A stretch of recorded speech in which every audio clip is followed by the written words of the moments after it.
Hoje o tema é fome emocional. As pessoas que comem por impulso para compensar os sintomas de raiva, tristeza, frustração ou ansiedade. Você conhece alguém assim? Ou se identifica com esse tema? Então, bora, vem aqui para nossa conversa com a nutricionista Aline César, que está aqui no estúdio toda quinta-feira no nosso quadro Por uma Nutrição Mais Leve e Gentil. Seja bem-vinda, bom dia. Obrigada, Jaque, tudo bem? Tudo ótimo. Explica melhor então pra gente o que é fome emocional. Bom, a gente já conversou outras vezes, é importante que a gente entenda que o comer não é só apenas para suprir as nossas necessidades de sobrevivência, né? Então a gente come, as nossas emoções estão totalmente interligadas com o nosso comer, né? E é importante então que a gente entenda que a fome emocional é quando a gente busca, tem um desejo pela comida, quando a gente tem algum sentimento de tristeza, de frustração, algo que nos deixa desconfortável. Então aí a gente acaba buscando na comida esses momentos. E outra coisa que a gente precisa saber, todos nós temos a fome emocional. Ah, é? Sim, todo mundo tem a fome emocional, né? A gente não tem como fugir disso. A gente só precisa, sim, perceber se a gente tem esses momentos esporadicamente ou se isso faz parte da nossa rotina. Aí, sim, a gente tem que se preocupar. Mas fome emocional todos nós temos. A gente tem uma tela aí exemplificando fome emocional e fome física. Eu queria que você explicasse pra gente essa figura, essa ilustração. A fome física, pra gente entender um pouquinho, então, o que é a fome real, né? É uma fome que a gente supre, como a gente falou, para as necessidades do nosso organismo. E a fome emocional é aquela que a gente busca lá, não consegue lidar com as nossas emoções e a comida acaba nos auxiliando nesse sentido. A fome física é uma fome que ela surge gradativamente, é uma fome que ela vem surgindo aos pouquinhos e geralmente logo após uma refeição. Por exemplo, depois do almoço, às vezes a gente vai acabar, não é uma coisa assim, não é 100% uma regra, né? Mas geralmente você vai começar a sentir uma fome lá pelo final da tarde, né? Ou você simplesmente sacia a tua fome com qualquer tipo de alimento, né? A fome emocional, você tem uma fome específica, é uma fome urgente.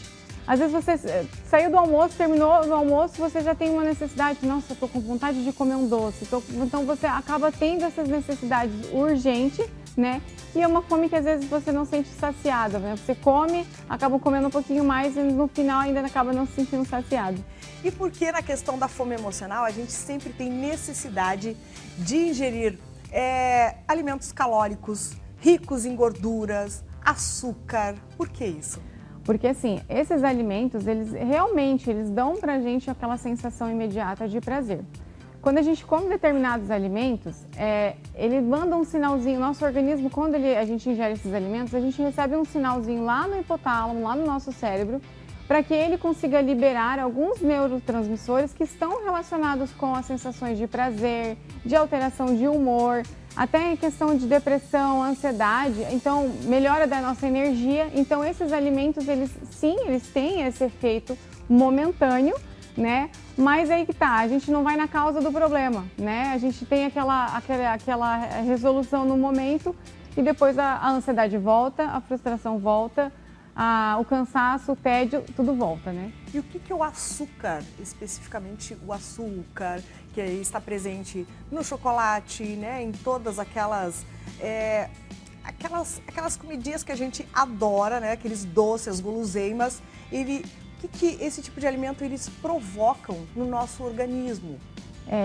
Se a gente for pensar assim, desde uma criança, né? A criança tá lá, não tá se comportando, alguma coisa. Se você se comportar, depois o papai te dá um chocolate ou te dá um doce. A gente já tem na nossa memória desde pequenininho, como se o doce fosse algo que nos desse prazer, alegria. É uma recompensa. É uma recompensa, né? E lá, como eu estava falando, lá no nosso corpo, essa absorção rápida e momentânea, ela tem essa ativação no nosso cérebro quando esses alimentos refinados, a farinha branca, as massas, os pães, os doces, eles têm esse efeito lá no nosso cérebro, por isso que a gente tem essa sensação momentânea. Certo, mas eu vou me sentir mais cansada no momento que eu ingerir mais massas, mais açúcar, mais gordura. Como que eu vou me sentir? No momento, talvez você se sinta confortável, você se sinta bem. Mas a longo prazo? Mas a longo prazo, talvez não vai ser isso o resultado que você gostaria. Por isso que é importante a gente entender o que está acontecendo naquele momento, né? E qual o sentimento, a sensação que você tem nesse momento para que está buscando esse alimento? Será que a comida vai resolver isso? E muitas vezes acaba não resolvendo, né? Igual eu estava falando antes, é importante a gente saber que a gente tem a fome emocional, ela vai acontecer, né? A gente come para estar com a família, com os amigos, a gente às vezes acaba comendo sem fome, por vou fazer um happy hour com os colegas do trabalho, alguma coisa assim. Mas a gente tem que cuidar para que isso não se torne um hábito, para que toda vez que a gente tem algum problema, alguma situação desconfortável, a nossa fuga seja a comida. E talvez lidar com aquilo que a gente realmente tem, aquela causa ou problema, seja a solução. E como que eu vou distinguir quando é fome emocional e quando é uma fome compulsiva? Eu estou com uma compulsão alimentar. É importante a gente pensar assim, que a compulsão alimentar, ela é um transtorno alimentar. E a fome emocional, ela mais precede ter um transtorno do que realmente, então ela não é a mesma coisa. Quando a gente tem uma fome emocional que a gente não consegue tratá-la, quando a gente não consegue lidar com ela, ela pode sim se transformar num transtorno de compulsão alimentar. Uma pessoa que tem compulsão alimentar, ela come uma grande quantidade de alimentos e ela às vezes não tem assim, eu vou comer a pizza. Não, ela come a pizza, ela come um sorvete, ela come... Independente se tem combinação ou não com os alimentos, ela come muito rápido, ela se sente mal, né, quando ela tá, logo depois que ela come escondido porque ela tem vergonha de estar comendo. Então, compulsão alimentar não é a mesma coisa que a fome emocional e as pessoas acabam sempre achando, comi muito no final de semana, acabei me excedendo, tenho fome emocional, tenho compulsão alimentar.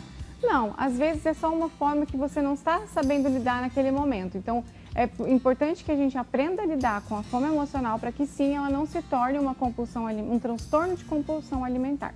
E já existem aquelas outras pessoas que em uma situação de estresse, de tristeza, de perda, elas não sentem fome alguma. Exatamente. Tem pessoas assim, por isso que é muito individual, né? Tem gente que corta o apetite, né? E que a gente, então as pessoas assim são muito, muito individual, né? Como que cada pessoa lida com os sentimentos, com as emoções é muito particular mesmo. É curioso. Bem curioso. E como a gente reconhece assim, estou com fome emocional? Quando a gente consegue entender o que é fome física, né, como eu mencionei, a fome física, e aí percebendo que talvez realmente eu não estou... Porque a fome física é um roncar no estômago, é uma dor de cabeça, é uma baixa de energia, né? Quando você percebe que então não é a fome física, quando você consegue distinguir uma fome emocional, é importante que você traga para você o que talvez esteja nesse momento. Eu estou em casa, lá dona de casa, eu estou em casa, eu estou entediada. Qual outra coisa eu posso fazer para que eu tenha uma sensação de prazer? Qual outra atividade pode me dar prazer além da comida? Se é no trabalho, eu estou cansada, estou lá no computador o dia inteiro, estou exausta, não estou rendendo mais. Será que a comida vai resolver o problema? Será que às vezes trocar uma ideia com um colega, levantar, dar uma volta, ir lá fora, dar uma arejada, será que não resolveria o teu problema? Porque a gente vai muito no automático. É muito mais fácil a gente recorrer à comida do que a gente talvez lidar com o que a gente realmente está sentindo. Então, se permitir reconhecer o que a gente tem e escutar, né? Escutar o teu corpo. Será que ele não está querendo descansar? Será que não é realmente um descanso que a gente está precisando? Então, é importante isso. É um trabalho de formiguinha, que muitas vezes a gente ainda não vai conseguir lidar muito bem com isso, mas se a gente consegue estar consciente que é uma fome emocional, talvez... Se eu comeria uma barra de chocolate, eu consigo comer 2 quadradinhos de chocolate, porque eu não estou com fome mesmo, mas eu não estou me sentindo bem. Mas 2 quadradinhos de chocolate talvez resolva o meu problema. Então, estar consciente, tanto para que eu mesmo assim eu opte por comer, ou por procurar alguma outra atividade, alguma outra coisa que eu possa fazer que não seja apenas a comida. E uma dica, não compre, daí já não compre, não tenha em casa. Não tenha, se você não consegue resistir, opte então por comprar frutas, né? Sim, até melhorar a qualidade de um chocolate de 60%, 70% cacau, né? Melhorar, colocar outros nutrientes que também possam estar te ajudando, né? E quando a gente também pensa em tirar tudo, né? Aquilo já provoca uma sensação de tudo que é proibido é mais gostoso. Mais gostoso. Né? Então, assim, talvez tentar lidar dessa forma seria uma maneira mais equilibrada e saudável, né? Porque eu falo assim, tem os roedores lá em casa, daí a gente fica roendo, procurando alguma coisa para roer no armário. Se você tem, você vai atrás, né? Você vai lá e busca. E agora, existe tratamento para essa fome emocional? Sim, no próprio consultório a gente consegue trabalhar. Eu consigo trabalhar com vários pacientes que muitos trazem isso, né? Às vezes nem percebe que tem, mas no momento ali da consulta, conversando, a gente se conhecendo, ela mesma começa a falar e ela se nota, fala, nossa, é verdade, eu tenho muito desses momentos. Eu busco beliscar demais. Isso também é um comer emocional. Isso às vezes a gente também está recorrendo também a uma pessoa que está ou abrindo a geladeira, buscando algo no armário. Ah, o que eu quero comer, né? O que eu estou com vontade de comer, né? Tudo isso também é um sintoma de um comer emocional. Adorei nosso tema de hoje, muito pertinente. Eu tenho certeza, Aline, que muitas pessoas se identificaram. Eu me identifiquei muito, porque eu tô numa fase que eu tô, ai, quero doce, quero doce, quero doce. Não sei se é porque é inverno, porque tá frio, a gente tem vontade, necessidade de absorver alimentos mais calóricos. Pode ser emocional também, tem que buscar ajuda, tá aí, ó. Ouçam a Nutri. Obrigada, Aline. Eu que agradeço. Até a próxima quinta-feira com o nosso quadro Nutrição Mais Leve e Gentil.